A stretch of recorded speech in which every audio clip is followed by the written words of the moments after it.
Que a graça do Senhor Jesus seja com todos. Gostaria de confirmar se a tela está sendo compartilhada. Os irmãos conseguem ver a tela? A tela está sendo compartilhada? Sim, meu irmão. Certo, tudo bem. Se em algum momento a tela, por algum motivo, sair o compartilhamento, os irmãos avisam. Muito bem, dando continuidade ao nosso estudo da última vez que nós nos encontramos aqui, nós vemos que o Espírito Santo de Deus é o Espírito compartilhado pelo Pai e pelo Filho. Ele é o pneuma, ele é o ruach. Tanto que Paulo fala sobre isso, sobre o Espírito de Deus e sobre o Espírito de Cristo. Não há dois Espíritos. Espírito de Deus e Espírito de Cristo. É um só Espírito. E Cristo está em vós. Veja, Paulo diz aqui, o Espírito de Deus habita em vós. Depois ele fala, se alguém não tem o Espírito de Cristo, esse tal não é dele. E depois Paulo diz, se Cristo está em vós. E isso vai nos levar, até por uma simples concordância gramatical aqui, uma sintaxe teológica, a compreender que esse Espírito de Deus, que esse Espírito de Cristo, ele é o veículo pelo qual o próprio Cristo habita em nós. É o que está literalmente na palavra aqui. Esse é o veículo pelo qual o próprio Cristo habita em vós. E Cristo diz lá, em João sobre o Consolador, que ele viria, ele e o Pai, morar em nós. Como ele vem morar em nós? Como ele vem habitar em nós? Através do seu Espírito. É Romanos 8, 9 a 11. E se o Espírito daquele que dentre os mortos ressuscitou a Jesus habita em vós, veja aqui ele fala mais uma vez uma menção ao Espírito de Deus, e que Deus ressuscitou o Senhor Jesus, ressuscitou a Cristo. Aquele que examina os corações sabe qual é a intenção do Espírito, e essa intenção é, segundo Deus, ele intercede pelos santos. Algumas pessoas tentam usar essa palavra, que o Espírito intercede pelos santos, e isso vai dar um ar de pessoalidade realmente ao Espírito, e dizer assim, como é que o Espírito não pode ser uma pessoa se o Espírito intercede? Claro que o ato de interceder é um ato eminentemente humano. Uma criatura em si, uma criatura inanimada, uma criatura que não tem, vamos dizer assim, capacidade cognitiva, não tem aptidão para interceder, porque interceder é um ato voluntário e pessoal. Mas, quando nós entendemos que o Espírito ele é essa manifestação do próprio Deus e do próprio Cristo, e Cristo é o único intercessor, há um só mediador entre Deus e os homens, então nós começamos a perceber, né? Esse é um assunto profundo, que é através do Espírito, do próprio Espírito, que Cristo ele está entre a sua igreja. Mas certo, Cristo está no meio da sua igreja. Apocalipse apresenta Cristo no meio dos 7 candeeiros, não é isso? Logo lá em Apocalipse capítulo 1, quando João olha, ele vê que Cristo está no meio dos 7 candeeiros. Se Cristo está no meio dos 7 candeeiros, e ele envia o Consolador para que ele possa estar no meio da igreja, e ele recebe as orações, então o Espírito ele coleta essa oração, e ele então faz essa intercessão, ele leva essa súplica e ele intercede com gemidos inexprimíveis. O Espírito de Cristo intercede com gemidos inexprimíveis na presença de Deus, enquanto o próprio Cristo também, ele está sentado à direita do poder, com o seu corpo físico glorificado. E ele, ao mesmo tempo, ministra no santuário celestial, conforme isso está lá em Hebreus. Então, esse já é um ponto que nós não vamos ter como abarcar ele agora, porque ele vai trazer uma série de coisas, vai mexer com o santuário, vai trazer a questão da intercessão, do sacerdócio de Cristo, da linhagem de Melquisedeque, mas o importante que a gente entenda, segundo a palavra de Deus nos diz, é que o Espírito é de Deus, Romanos 8, é o Espírito de Cristo, e Cristo está em vós. Como Cristo está em você? Através do seu Espírito. Através do Espírito de Deus, que também é o Espírito de Cristo. Esse é um conceito claro, simples, que não precisa de nenhuma complexidade para que nós possamos entender a literalidade da palavra de Deus. Bem, avançando agora, a palavra Espírito, ela tanto é neutra, como o próprio Espírito ele vai se valer de vários símbolos de impessoalidade. O primeiro símbolo de impessoalidade pelo qual o Espírito de Deus ele é apresentado nas Escrituras é o vento. Não é isso? João capítulo 3, verso 8 e Atos 2, 22. Em João 3, verso 8, quando Cristo fala com Nicodemos, ele diz: o vento sopra onde quer. Você ouve a sua voz, mas você não sabe de onde o vento vem, nem para onde o vento vai. Assim é todo aquele que é nascido do Espírito. Cristo faz aqui uma alegoria e diz que o Espírito ele é como o vento. E aqui Cristo, quando ele faz a comparação do Espírito com o vento, ele está falando da forma de atuação do Espírito. Ele age imperceptivelmente, assim como o vento. Vento, ele não é uma característica de pessoalidade, ele é uma característica, é um símbolo de algo impessoal, mas que tem frutos, que tem uma ação em alguém. O texto de Atos 2:22 também fala disso. Quando eles estavam lá para receber o Espírito no Pentecostes, o que é que acontece lá? A casa se encheu de um vento impetuoso, e encheu toda a casa em que estavam assentados. Eu não posso imaginar o Espírito de Deus como um ser, uma terceira pessoa de uma trindade, como se defende hoje dentro do sistema religioso, e ao mesmo tempo ele ser um vento. Porque vento não tem forma. Alguém sabe dizer qual é a forma de um vento?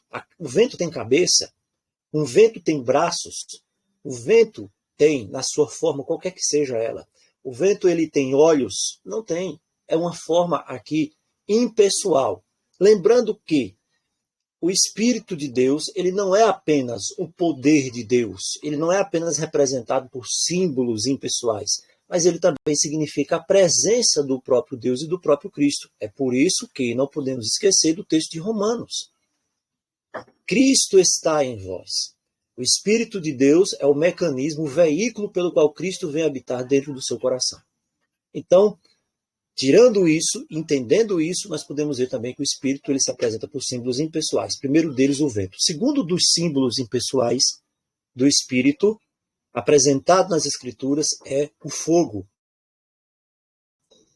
O fogo é o segundo símbolo. Mateus 3,11. Em verdade vos batizo com água para arrependimento, mas aquele que vem após mim é mais poderoso do que eu. Ele vos batizará com o Espírito Santo e com fogo. Bem, isso aqui hoje, até isso, algumas pessoas tentam polemizar. O que é ser batizado com o Espírito Santo? O que é ser batizado com fogo? Bem, fogo é um símbolo do Espírito Santo. A Bíblia diz que o Senhor é fogo que consome. É fogo que consome. Antes de Deus agir como fogo para destruir o pecador, aquele que se torna pecado em si mesmo porque rejeita o Espírito, aqueles que receberão a marca da besta, de alguma maneira pecarem contra o Espírito de Deus, o Senhor ele age como fogo para purificar. Isso fica claro lá em Isaías capítulo 6, não é isso?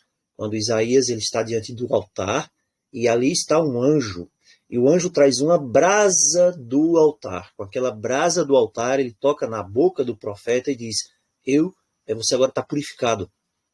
Ela tocou a sua boca e você foi purificado. Então, o Espírito aqui é apresentado também como fogo. Outro símbolo do Espírito é a água. E o próprio Senhor Jesus diz isso, João 7, 37 a 39. Ele diz: se alguém crer nele, se alguém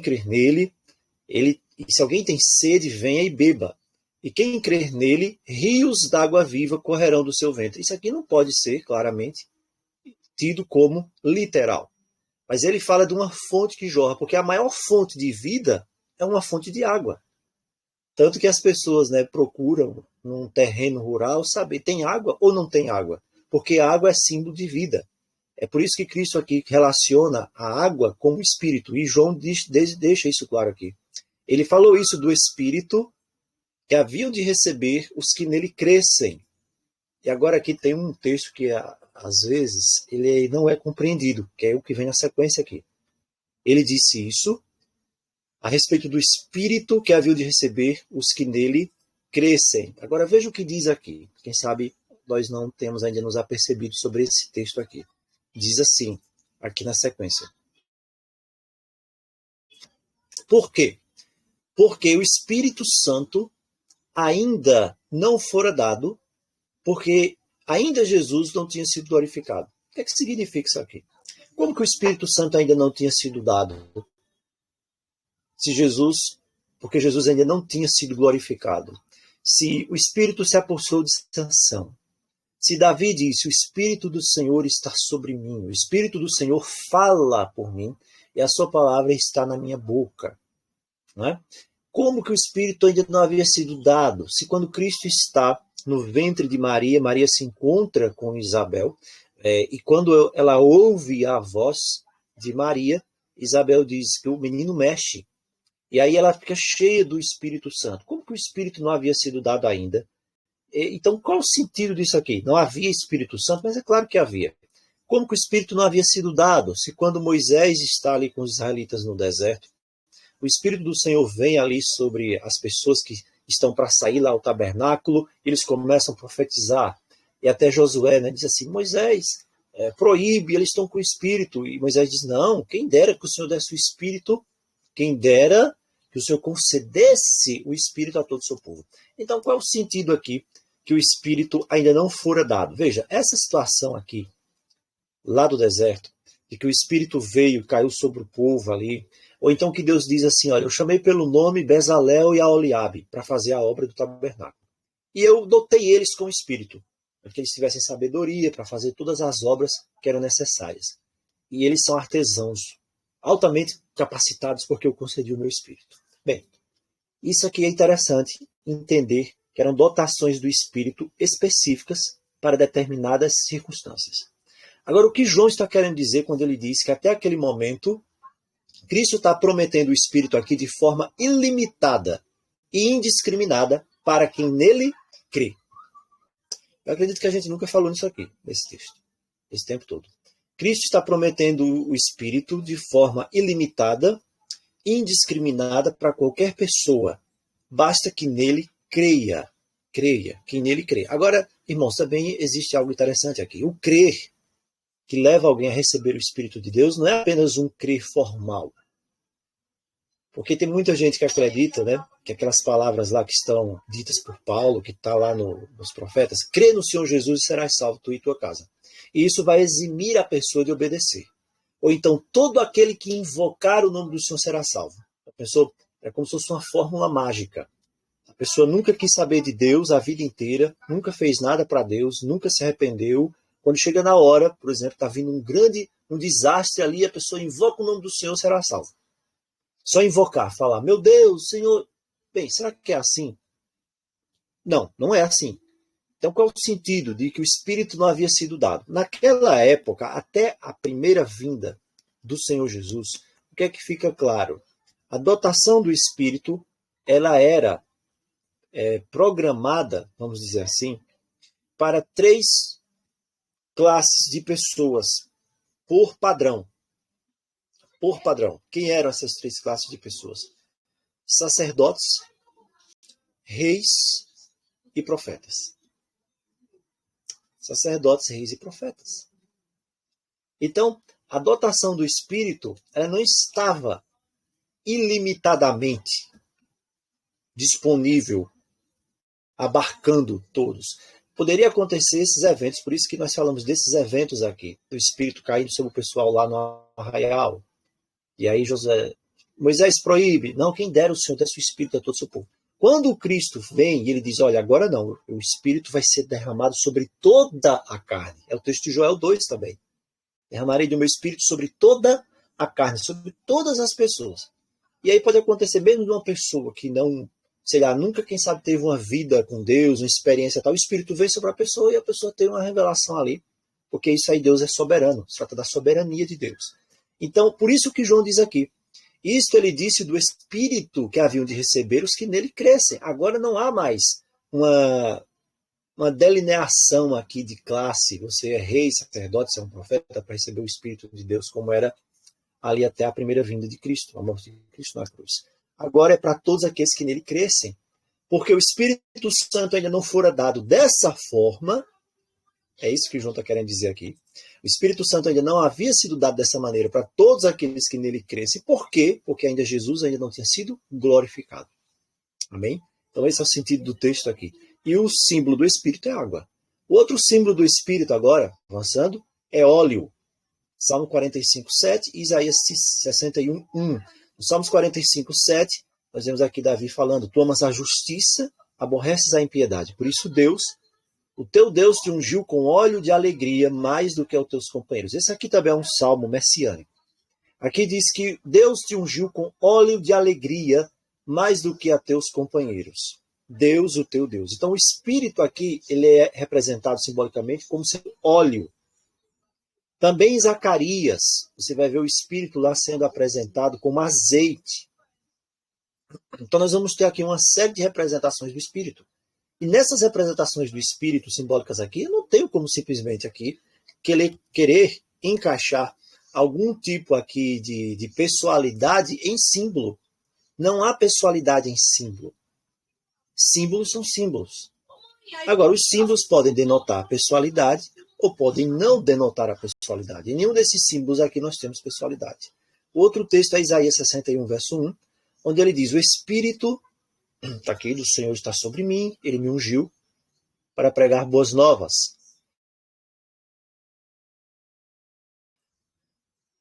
Pregar boas novas, restaurar os contritos, proclamar a liberdade aos cativos e a abertura de prisão aos presos. O Espírito do Senhor está sobre mim. Ele aqui ungiu. Me ungiu. Veja. O Espírito do Senhor me ungiu. Unção. Unção é feita com algum material que seja líquido. Líquido. E essa unção era feita com óleo também, da forma como está aqui no Salmo 45. Outro símbolo do Espírito é o selo. Está aqui em Efésios 1,13. Paulo é quem usa isso aqui.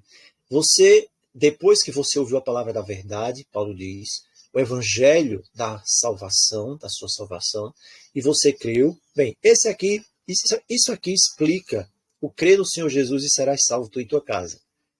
Né? Paulo lá dá um resumo, crer no Senhor Jesus, mas o crer no Senhor Jesus vai envolver isso aqui, ouvir a palavra da verdade, o evangelho da salvação, você crê nele, e isso vai implicar imediatamente a obediência. Acontecendo isso, você é selado. Após isso, você é selado. O selo é uma garantia de que algo está intacto. O selo é uma garantia de que algo é puro, de que o conteúdo que você tem ali, ele não foi maculado. É por isso que se você faz uma compra pela internet hoje, e às vezes até mesmo lá no rótulo vem dizendo, se você receber esse rótulo aqui, e esse rótulo estiver aberto, não aceite, mande devolver. Né? Então, o sentido do selo é isso, é garantir a integridade. Então, quando Deus sela alguém com o Espírito Santo, Deus está dizendo, aqui há integridade. Aqui o inimigo não pôs a mão. Eu lembro que uma época eu morava, quando eu era bem pequeno, onde eu cresci, me criei num sítio, aqui um povoadozinho, e na época, né, tinha uma carta ainda, chegavam umas cartas lá, e eu fui pegar uma dessas cartas lá para minha avó. E eu lembro quando eu cheguei lá para pegar a carta já estava aberta. A pessoa que entregava as cartas lá, entregou a carta. E quando eu peguei a carta já estava aberta. Por quem que abriu essa carta? Ninguém sabia quem tinha aberto a carta, né? Mas a carta estava aberta. Então quando você pegou a carta, você olha para a carta já está ali aberta, foi rompido o selo de integridade daquela carta. Então o Espírito é esse selo de integridade, o Espírito Santo, para que se cumpra a promessa. Efésios capítulo 1, verso 13. Outro símbolo também, que é bastante conhecido, e mesmo assim as pessoas ainda insistem, porque vêm com a mente viciada de lá dos sistemas religiosos delas, e tentam colocar algum tipo aqui, não entendem ainda, algum tipo de pessoalidade no Espírito, é o símbolo da pomba. Mateus 3,16. As pessoas leem Mateus 3,16 e dizem, olha aqui, 3 deuses aqui, Pai, Filho e Espírito Santo. 3 deuses. Mateus 3,16. E sendo Jesus batizado, Jesus, Deus Filho, saiu logo da água, e eis que se abriram os céus, e viu o Espírito de Deus. Espírito de Deus não é de Deus, é o Espírito Deus, descendo como uma pomba vindo sobre ele. E aí a pergunta é, o Espírito vem como uma pomba. Parece até aqueles desenhos que a gente vê na televisão, em que o mocinho do desenho, esqueci, ele consegue se transformar em alguma coisa, em algum ser, num pássaro. Bem, o Espírito de Deus, ele não pode se transformar numa pomba. O Espírito de Deus, ele desceu como? Na forma de uma pomba. Ele queria trazer uma mensagem quando ele unge a Jesus. Isso aqui é uma unção. É uma unção. Porque, veja só, se o Espírito de Deus, ele é outro Deus, ele é o Deus Espírito Santo, e se Cristo, ele também é Deus Filho, por que que o Deus Filho precisaria do outro Deus ungindo ele, descendo sobre ele? Por quê? Qual seria o sentido? Então, certas preposições que nós encontramos fora da Escritura, elas não vão se sustentar pela lógica. Elas não vão ter sustentação. Quando nós vamos para Atos dos Apóstolos, Pedro diz o seguinte: Deus ungiu a Jesus de Nazaré com Espírito Santo e com poder, andou por toda parte fazendo bem. Agora, se Jesus de Nazaré, ele é o Deus Filho, ele é igual ao Deus Pai que está lá em cima. E o Espírito Santo é o Deus Espírito Santo, é igual também. Não há nenhuma diferença entre os três, são deuses. Mas é um só Deus, não é? Mas, ok. Então, se esse Deus Espírito Santo desce para ungí-lo, desce sobre ele, qual o sentido? Se ele é Deus também, ele não precisa de nenhum tipo de unção do Espírito. Agora, se Jesus é o Filho de Deus, e ele está ali, sendo batizado, e ele está recebendo a unção do Espírito de Deus, do Espírito do seu Pai, aí sim, as coisas ficam bem encaixadas, ficam bem lineares com o que a Escritura apresenta sobre a unção do Filho de Deus, como diz lá no livro, no livro de Atos, é isso mesmo. Outro ponto, o Espírito ele é apresentado como lâmpada. Apocalipse 4:5. E isso aqui vai incomodar bastante quando a pessoa quer realmente atribuir a defesa da teoria do Atanásio, agora nos nossos dias. Apocalipse capítulo 4, versículo 5, nos diz assim: E do trono, que trono? De Deus, saíam relâmpagos e vozes e trovões. Do trono de Deus. E diante do trono ardiam 7 lâmpadas de fogo. E João deixa claro que as 7 lâmpadas de fogo são os 7 Espíritos de Deus.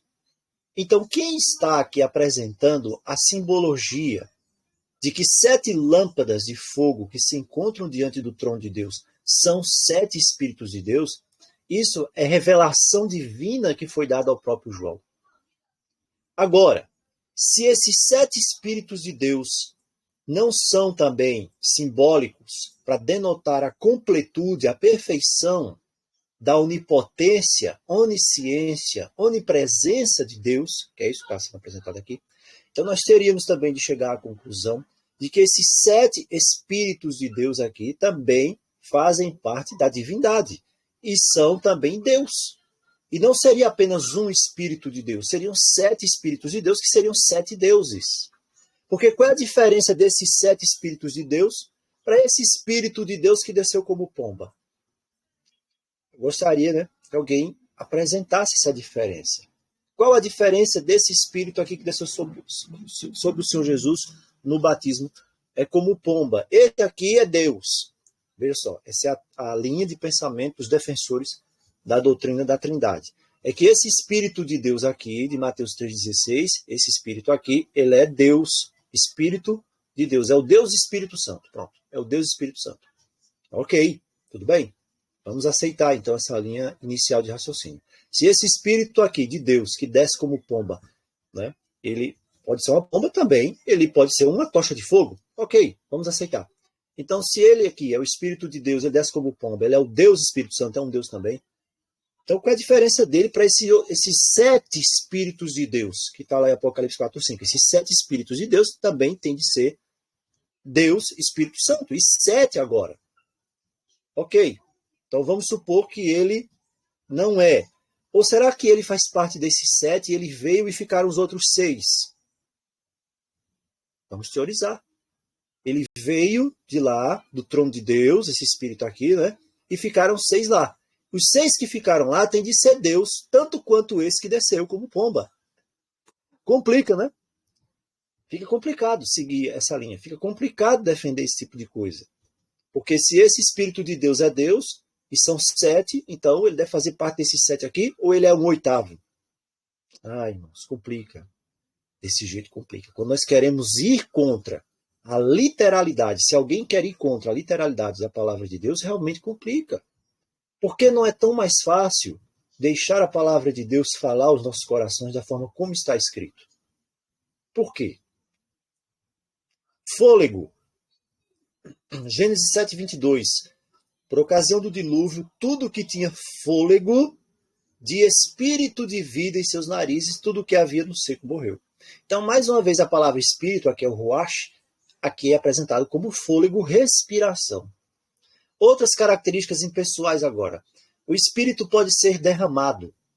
Isaías 32:15, Isaías 44:3, Joel 2:28, Atos 2:17, Tito 3:5 e 6 e Atos 2:33 e 34. O que é que há em comum em todos esses textos aqui?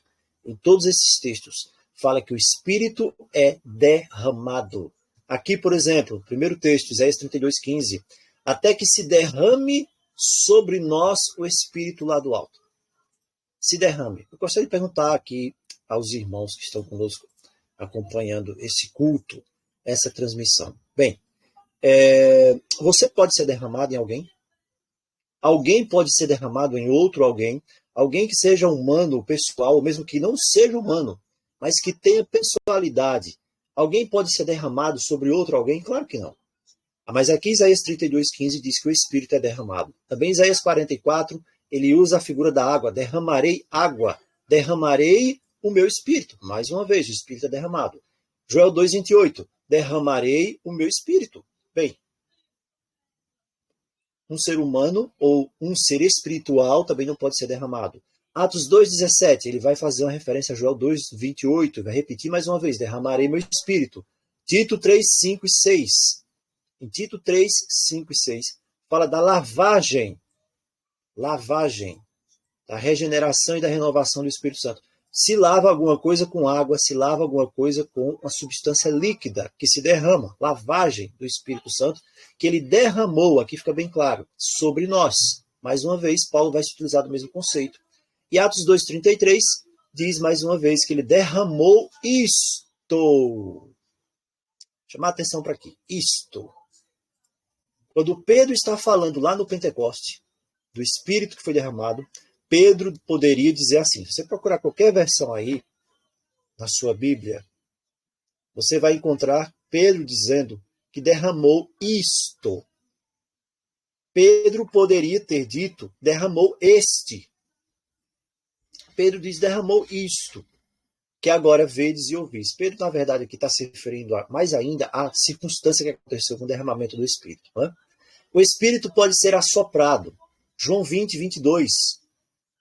Quando Jesus, ressuscitado, aparece aos discípulos, ele assopra sobre eles e disse-lhes, recebei o Espírito Santo. E aí, quando você vai procurar certos pastores aí, youtubers na internet, nas redes sociais, que eles vão fazer algum tipo de comentário sobre esse texto, nossa, é um comentário tão enigmático, é um comentário tão indireto, tão genérico, que na verdade você acaba não entendendo nada, mas acaba aceitando o que ele falou, porque ele falou. Porque o Espírito é assoprado. O que Jesus fez? Soprou. Quando você sopra, o que acontece? Sai o seu fôlego. Então não dá para imaginar Jesus aqui soprando e sair um fantasma de dentro dele. Não dá para imaginar isso. Uma entidade saindo de dentro dele, um fantasma ali, formando uma cabeça diferente dele e entrando nos discípulos. Então o que sai dele é o ar, a respiração, o fôlego de vida. Esse é o conceito da Escritura. Ele sopra sobre os discípulos. Então se o Espírito é outra pessoa, outro Deus, como Jesus poderia soprar ele sobre os discípulos? É uma pergunta óbvia, mas que precisa ser feita. O Espírito também pode encher pessoas. Atos 2:24, vem um som do céu, quando o Espírito é derramado ali. E ele enche toda a casa também, e todos foram cheios do Espírito Santo. Ser cheio do Espírito Santo, o que acontece? É algum tipo de possessão? Não. É estar cheio da presença, ele enche, ele capacita. Efésios 5:18, Paulo também diz isso, enchei-vos do Espírito Santo. Enchei-vos do Espírito Santo. E o texto de Atos que nós falamos lá no início é esse texto aqui, que fala que o Senhor Jesus, ele foi ungido com o Espírito Santo. Como é que se fazia a unção? A unção era algo tipicamente feita com óleo, que era derramado. Cristo foi ungido com o Espírito Santo e com virtude. Então, veja que aqui Atos diz que ali é uma unção. O que aconteceu no batismo foi uma unção do Espírito. Outra coisa, homens são batizados no Espírito, Atos 3:11. Não é isso? Ele vos batizará com o Espírito Santo e com fogo. Isso aqui também leva algumas pessoas hoje a dizer o seguinte: você não precisa mais ser batizado nas águas. Você vai ser batizado com o Espírito. Irmãos, uma parte da Escritura não anula a outra. A Escritura, a palavra de Deus, ela é algo coesa, é um sistema perfeito que se complementa, que se completa. Eu não posso ler Atos 3:11, como uma vez eu conversei com uma pessoa aí, de um movimento, vamos dizer assim, e ele dizia, não, o batismo é com o Espírito Santo, é com fogo, não precisa ser nas águas. Não, não precisa. Por que você está anulando os outros textos que falam que quem crer e for batizado será salvo? Como é que você pode fazer isso? Então as pessoas vão querer, às vezes, né, ter esse problema de querer ver o que elas querem apenas e desqualificar e fechar os olhos para o que elas não querem. Atos 1:5. João batizou com água, mas vós sereis batizados com o Espírito Santo não muito depois desses dias. Cristo está falando isso com quem? Com discípulos que já haviam sido batizados na água também. Mas o que é que nós vimos agora há pouco? Que o Espírito ainda não havia sido dado. Atos 1:5 está antes de Atos 2, que é o derramamento do Espírito. 1 Coríntios 12:13. Todos nós somos batizados em um Espírito. É um só Espírito, quer judeus, quer gregos, quer livres. Então o batismo do Espírito é a presença do Espírito, porque senão não adianta nada ser batizado nas águas e não ter a presença do Senhor. Outro ponto. As pessoas também bebem do Espírito. Veja que tudo isso aqui vai nos levar a uma série de simbologias espirituais com relação à ação do Espírito de Deus. 1 Coríntios 12:13. E todos temos bebido de um Espírito. Alguém já bebeu o Espírito? Alguém, em alguma reunião, já apareceu o Espírito dentro de um copo? Claro que não. O sentido é de estar cheio do Espírito, mais uma vez, da presença do Espírito. O Espírito também é comparado ao vento, nós já vimos isso, né?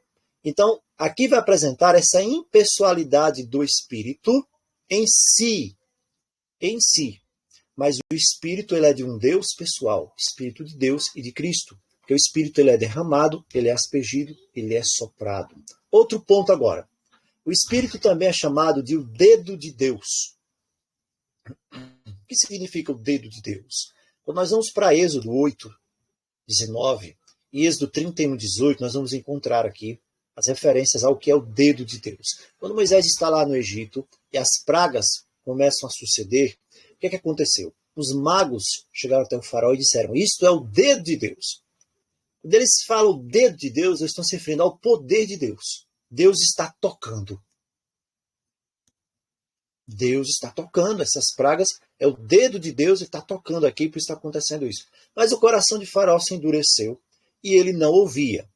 Em Êxodo 31:18, mais uma vez, quando Moisés está ali recebendo as tábuas do testemunho, esse texto aqui é bastante conhecido até, fala que as tábuas de pedra, elas foram escritas pelo dedo de Deus. E até isso vai sugerir, né? Será que Deus realmente colocou o dedo dele lá e escreveu? Ou ele com o seu espírito, não é? Um raio, uma glória, como é que foi isso? Bem, é o dedo de Deus, poder de Deus. Aqui, dedo de Deus em Êxodo 8:19 pode ter sido o sentido aqui, com certeza é, aliás, do poder de Deus estar tocando, né? Estava ali julgando o Egito. Aqui as tábuas são escritas pelo dedo de Deus, e dá para entender realmente que Deus escreveu as tábuas. Escreveu com seu dedo. Agora veja, em Mateus 12:28, nós vamos encontrar aqui as referências que vão nos chamar a atenção de uma forma mais especial. Mateus 12:28, Cristo está sendo acusado de expulsar demônios pelo Beelzebul. Mas Cristo diz assim, eu expulso os demônios pelo Espírito de Deus. É o que ele fala aqui. Lucas, em Lucas 11:20, vai descrever o mesmo evento, a mesma passagem, lá com os fariseus, aquela questão lá. Só que Lucas aqui, ao invés de colocar Espírito de Deus, ele vai dizer o seguinte, mas se eu expulso os demônios pelo dedo de Deus. E aí, quem está certo? Lucas está certo ou Mateus está certo? Qual dos dois estão certos aqui? Os dois disseram coisas incompatíveis entre si, os dois? Não, disseram a mesma coisa. Eles estão falando a mesma coisa. Só que Mateus, ele diz que Espírito de Deus, e Lucas diz é o dedo de Deus. Então, o Espírito de Deus e o dedo de Deus, que aqui tem um sentido de poder, são a mesma coisa. É o que está escrito. Mateus 12, 28, Lucas 11, 20. Outro ponto interessante também nesse estudo é que o Espírito Santo ele não tem um nome pessoal. Não tem. Nome pessoal. Qual o nome do Espírito Santo? Qual é o nome do Espírito Santo? Né?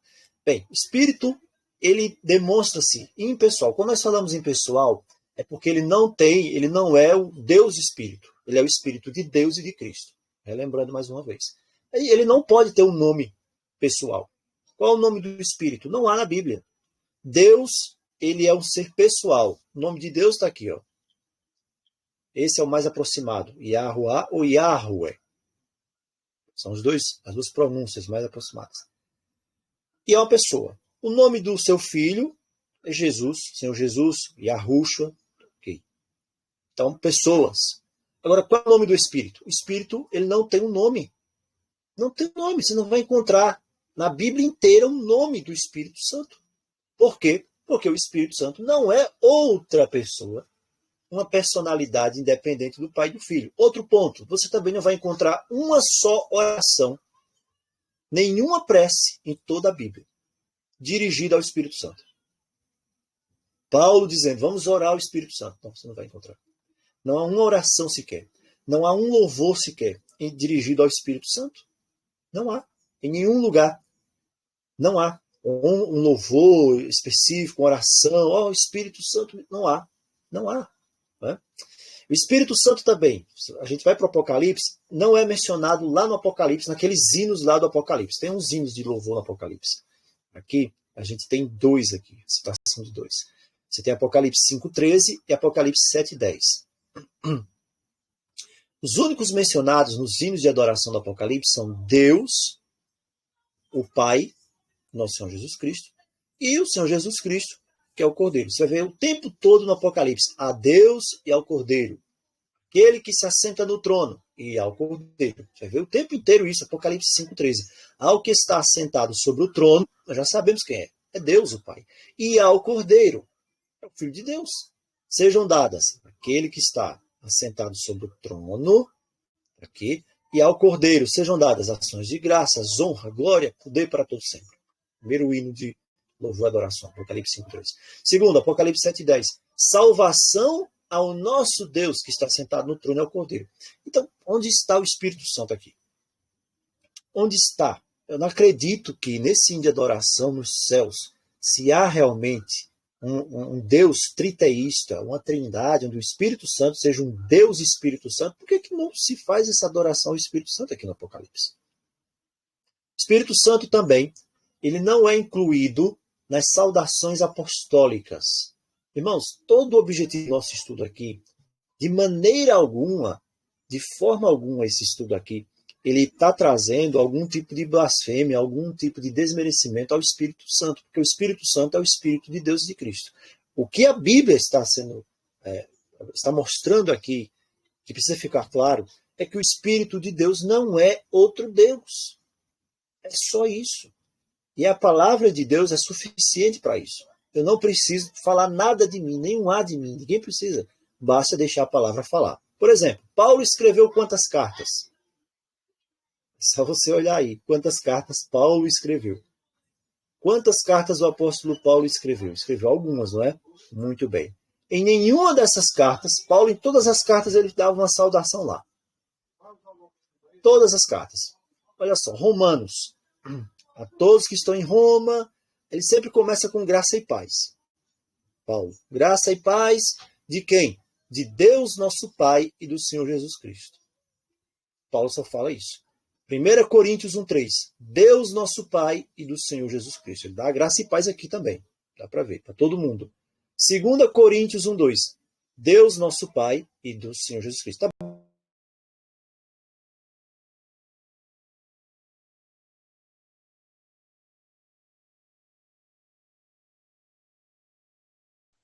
Ficou mudo aqui para mim.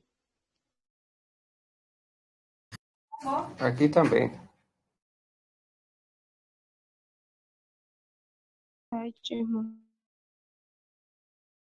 Opa, voltamos. Vamos compartilhar a tela mais uma vez.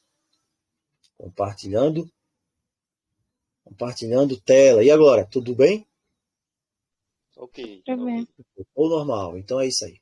Então, Paulo é quem está dizendo isso aqui. Paulo cria dessa forma. E eu gosto ultimamente de trazer essa indagação. Quem tem maior autoridade teológica? Paulo ou o pastor fulano de tal? O apóstolo Paulo ou o pastor da sua igreja? Quem será que tem maior autoridade teológica? Bem, Paulo está dizendo, Deus nosso Pai, Senhor Jesus Cristo. Deus nosso Pai, Senhor Jesus Cristo. Gálatas 1:3, Efésios 1:2, Filipenses 1:2, Colossenses 1:2, 1 Tessalonicenses 1:1, 2 Tessalonicenses 1:2, 1 Timóteo 1:2, 2 Timóteo 1:2, Tito 1:4, Filemão 3. O Novo Testamento quase todo. Paulo faz essa saudação. Paulo esqueceu de... Era para Paulo, para o pessoal defensor do Atanásio, era para Paulo dizer, graça e paz a parte de Deus nosso Pai, do Senhor Jesus Cristo e do Espírito Santo. Aí sim ficaria ok. Mas, pelo jeito, Paulo esqueceu aqui no Novo Testamento inteiro. Tem alguma coisa errada aqui. Paulo não cria na doutrina do Atanásio. Não cria. Então, Cristo e Deus são mencionados juntos. Se Paulo sabia de uma terceira pessoa, de um Deus Espírito Santo, por que Paulo não falou isso? O que aconteceu com Paulo aqui? Escreve um monte de carta dessa. Se ele esquecesse em uma, tudo bem. Mas Paulo parece que esqueceu em todas. Ou Paulo não cria assim. Outro ponto, Tiago. Tiago também está errado, porque ele não cria assim. Tiago, servo de Deus e do Senhor Jesus Cristo. Pedro também. Pedro diz, Deus e de Jesus nosso Senhor. João também, 1 João 3. Ele fala, eu tenho visto tudo isso. Agora, interessante aqui, ó, a nossa comunhão é com o Pai e com seu Filho Jesus Cristo. Por que João diz isso? Guarda esse texto aqui, que a gente vai entender. Esse texto ajuda no auxílio de outro texto que Paulo fala. 2 João 3, graça e misericórdia. Deus, nosso Pai, do Senhor Jesus Cristo, o Filho do Pai. Nossa, como João é claro aqui. Jesus Cristo é o Filho do Pai. Ele podia dizer, é o Deus Filho. Ele podia dizer Deus Filho, né? Mas ele não falou. Ele não escreveu isso aqui. Judas 1, Deus Pai e conservados por Jesus Cristo. Conservados por Jesus Cristo. Então, todos eles mencionam Deus e Jesus, mas eles não vão mencionar o Espírito Santo aqui como sendo um Deus. Está claro aqui. Não sou eu quem falo, é da Bíblia inteira. Paulo falou isso aqui, no Novo Testamento inteiro. João está falando isso aqui, Pedro está falando isso aqui, Tiago está falando isso aqui. Mas o pastor A, B ou C da igreja, ele quem está certo, né? Às vezes, eles pensam que estão certos e todo esse resto aqui, o pessoal aqui inteiro está errado. Pedro está errado, Paulo está errado, Tiago está errado, João está errado. Aí. Não dá certo isso, né, irmãos? 1 Pedro 1:2, o Espírito é mencionado também. Pedro fala, você foi eleito pela presciência de Deus Pai, santificado pelo Espírito. Porque o Espírito é isso que Deus usa, o poder que Deus usa para lhe santificar. É isso que Deus está fazendo. Agora vem o texto aqui que o pessoal usa para falar da Trindade. Que é o texto de 2 Coríntios 13. Não é isso? 2 Coríntios 13. Em 2 Coríntios 13, Paulo parece que fala da Trindade, né? A graça do Senhor Jesus Cristo e o amor de Deus e a comunhão do Espírito Santo sejam com todos nós. Aí, vocês pegam esse texto aqui, está vendo aí? Tem uma Trindade aqui. Paulo está falando de três. Jesus Cristo, o amor de Deus, comunhão do Espírito Santo. Paulo está falando aqui, realmente, de três, graça, amor e comunhão. O foco de Paulo aqui está em pessoas ou em dons? Paulo está focando em pessoas ou Paulo está focando em dons? Graça, eu desejo que seja a graça, o amor e a comunhão do Espírito. A Trindade, ela sempre vai dizer assim, que o Pai é o primeiro. Então, Deus Pai, Deus Filho, Deus Espírito Santo. Que O Filho é o segundo e o Espírito é o terceiro. Quando você vai aqui para Paulo, Paulo deu uma invertida. Primeira coisa, Paulo fala a graça do Senhor Jesus Cristo, colocou primeiro. Depois ele fala do amor de Deus e coloca o Espírito Santo depois.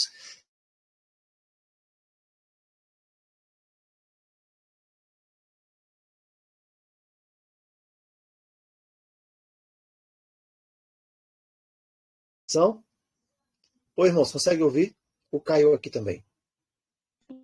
Quem confirma isso? Agora sim. Mudou. Consegue ver a tela, né? Também? Então, você precisa ter comunhão de algo. Comunhão de algo é acesso a algo. Você não tem comunhão com algo. Você tem comunhão de algo, um acesso. E isso vai realmente confirmar que Paulo está aqui apresentando, a perspectiva de Paulo é para dons. Graça, você precisa ter a graça. E aqui Paulo diz a graça do Senhor Jesus. Ele, através dele a graça vem, ela flui. O amor é de Deus. E também ele vem através do Senhor Jesus. E a comunhão do Espírito, porque é o Espírito que é o laço que une todos. E aí, voltando aqui, vamos voltar. Vamos voltar aqui um pouquinho só. 1 João 3. Veja, o que é que João diz aqui? O que vimos e ouvimos, os anunciamos, para que também tenhais comunhão conosco. Agora, João diz diferente de Paulo. Será que João está falando diferente de Paulo? João cria de uma forma diferente de Paulo. João diz assim, a nossa comunhão é com o Pai e com o seu Filho Jesus Cristo. Perceberam a diferença aqui das perspectivas? A perspectiva de João ela é pessoal. Olha só, irmãos, como isso é interessante, que é importante. A perspectiva de João, 1 João 3, ela é de pessoalidade, comunhão com alguém. Com alguém. E a comunhão é com o Pai e com o seu Filho Jesus Cristo. Por que João não faz menção do Espírito Santo? Se eu perguntasse nessa noite, quem quer ter comunhão com o Espírito Santo? Todo mundo, nossa, comunhão com o Espírito. Claro que você tem, mas quer. Mas João diz assim, peraí, não, a minha comunhão é com o Pai e com o seu Filho Jesus Cristo. A perspectiva de João é pessoal. A comunhão pessoal é com o Pai e com o seu Filho. Então, para João, existem essas duas pessoas, a pessoalidade do Pai e do Filho. A perspectiva de Paulo, em 2 Coríntios 13, é a perspectiva de dons e de graça. É a perspectiva de bênção. É a perspectiva, né, de transformação, de acesso. Por isso que ele vai enfatizar aqui a perspectiva de Paulo, graça, amor e comunhão. Então, Paulo não está aqui falando de uma trindade. Ele está falando aqui, ele está focando aqui em dons, em bênçãos, em acesso. Essa é a diferença aqui. E comunhão é do Espírito, não com o Espírito. A comunhão é de algo, de alguma coisa, não com o Espírito. Então, você experimenta a comunhão do Espírito e não com o Espírito. E você tem comunhão pessoal, assim como João diz lá em 1 João, com o Pai e com seu Filho. Porque estes são pessoais. Então, 1 João 3, a nossa comunhão é com o Pai e com o seu Filho, Jesus Cristo. A nossa comunhão é com o Pai e com o seu Filho, Jesus Cristo. Irmão Júnior, a tela parou de compartilhar, irmão. A tela parou de compartilhar? Espera aí, vamos de novo. Vamos colocar essa tela para compartilhar aqui mais uma vez. E agora, irmão Valdemir, voltou? Está compartilhando? Agora voltou. Muito bem. Voltou a tela. Deixa eu ver se a gente já está no nosso horário. Que o horário está por aqui. Muito bem. Estamos já finalizando. Outra coisa. O Espírito Santo também, ele não é mencionado tendo um trono. Peraí, tem importância isso aqui? Claro que tem. O Espírito Santo, ele precisa ter um trono, se ele é a terceira pessoa da Trindade. Porque Deus tem um trono e Cristo tem um trono também. E eu vi esses dias até um podcast, um corte de um podcast que eu encontrei assim por acaso, onde tinha um pastor perguntando lá, eu não sei que era, outro pastor, eu não sei se era outro pastor perguntando sobre essa questão do trono. Cadê o trono? Quantos tronos existem no céu? Bem, Apocalipse 3 diz que existe o trono de Deus e do Cordeiro. Apocalipse 3, 21. O que vencer, eu vou lhe conceder que se assente comigo no meu trono. O Senhor Jesus está dizendo que ele tem um trono. E ele diz também que ele venceu e se assentou com o seu Pai no seu trono. Então você tem o trono de Deus e do Cordeiro. Mas Cristo também, ele senta no trono do Pai. E só quem senta no trono do Pai, do Deus Todo-Poderoso do Altíssimo, à direita do poder, é somente ele. Somente ele senta à direita do poder, como diz na Escritura. Ele se sentou com seu Pai no seu trono, mas ele tem também o seu trono. Colossenses 3:1, Cristo está assentado à direita de Deus, mais uma vez. Hebreus 8:1, ele se assentou à direita do trono da majestade. Hebreus 12, verso 2, também vai dizer para nós a mesma coisa, à direita do trono de Deus. Romanos 8 vai nos dizer também a mesma coisa. Está à direita de Deus. À direita de Deus e intercede por nós. É o que está escrito aqui na palavra. Não é isso? Apocalipse 7:10. Salvação ao nosso Deus que está sentado sobre o trono e ao Cordeiro. Mais uma vez, Deus tem o seu trono. Então fica muito claro aqui, né? Na palavra. Outros textos aqui, Apocalipse 14, Apocalipse 11:15, Apocalipse 22:1. Fala do trono de Deus e do Cordeiro. Nela estará o trono de Deus e do Cordeiro. Então, irmãos, esse assunto, de forma resumida, basicamente, o essencial para que nós possamos compreender, ele nisso aqui, ele se esgota sobre o Espírito. Claro que existem outros assuntos, por exemplo, se a gente for falar sobre o Consolador, nós podemos estudar sobre o Consolador. Quem é o Consolador? Mas eu acho que até esse estudo já se encontra no YouTube, não é, irmão Valdemir? Quem é o Consolador, tenho certeza. Não sei se não já. Está no YouTube, né? Já está no YouTube. Então, esse é o ponto, né? Nossa, o Consolador, o outro Consolador. Bem, lá está bem claro o sentido do outro Consolador, realmente, que não é outro Consolador. Então, fica claro aqui. Nós finalizamos aqui nessa noite mais esse estudo da Palavra de Deus. E o nosso clamor a Deus, ao Senhor, é que nós possamos, todos nós, dia após dia, momento após momento, permitir que o Senhor, através do seu Santo Espírito, ele fale aos nossos corações. Na verdade, ele nunca deixa de falar. Ele sempre vai continuar falando. Ele está falando. O que nós temos de fazer é permitir que ele entre dentro da nossa casa, do nosso coração, e coloque para fora todo aquele tipo de tranqueira que a gente deixou acumular, aquele lixo ali teológico que a gente aprendeu durante muito tempo, doutrinas de homens, teorias humanas, coisas que foram colocadas acima da palavra de Deus e que não devem permanecer, não devem estar.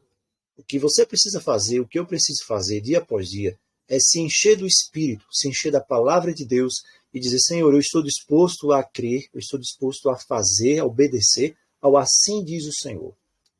Somente, o assim diz o Senhor. Por mais que eu goste de fulano de tal, por mais que eu goste do pastor fulano de tal, por mais que eu goste de ir lá na minha denominação religiosa, na minha igreja, por mais que lá seja agradável, por mais que lá tenha bancos confortáveis, eu encontre todo mundo e me sinta bem, feliz, porque eu me encontrei com as pessoas ali, conversei, me abracei. Bem, isso é uma coisa. Mas em matéria de salvação, o que vale é o que está na palavra de Deus. Então, o nosso apelo nessa noite é que nós possamos sempre, de uma vez por todas, entronizar a palavra de Deus no coração. E aquilo que o Senhor diz ser o mais importante. Aquilo que o Senhor diz, por mais que eu ache estranho, assim, Senhor, não aprendi isso. Bem, mas é o que o Senhor diz. Que isso seja feito na nossa vida e seja nisso que nós viemos a crer. O Senhor abençoe a todos nessa noite, abençoe a sua vida, abençoe a sua casa, abençoe a sua família. E nós oramos ao Senhor. Quero convidar você para que nós possamos orar e agradecer por essa noite e que Ele permaneça na nossa presença. Pai querido, que habitas nos altos céus, nós te agradecemos mais uma vez porque a Tua palavra é viva e eficaz. A Tua palavra é mais cortante do que qualquer espada de dois gumes. E a Tua palavra, muitas vezes, Senhor, precisa ser usada como uma espada cortante, como uma espada flamejante, como uma espada de fogo, para que possa penetrar no nosso ser.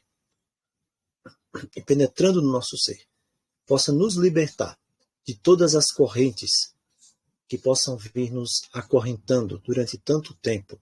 Quem sabe as doutrinas humanas, os pensamentos teológicos dos homens, quem sabe as palavras humanas que tentam se sobrepor à tua verdade. Não permita, Senhor, que isso permaneça mais. Que nós possamos nos apegar ao assim diz o Senhor, apenas. Que possamos tomar uma decisão verdadeira, dia após dia, de crer e de seguir conforme o teu querer, conforme revelado na tua verdade. Permaneça conosco, dá-nos uma noite em tua presença, refrigera o nosso coração essa semana inteira, pela tua palavra que continuará a ser pregada. Nós te suplicamos, em nome do Senhor Jesus. Amém. Amém.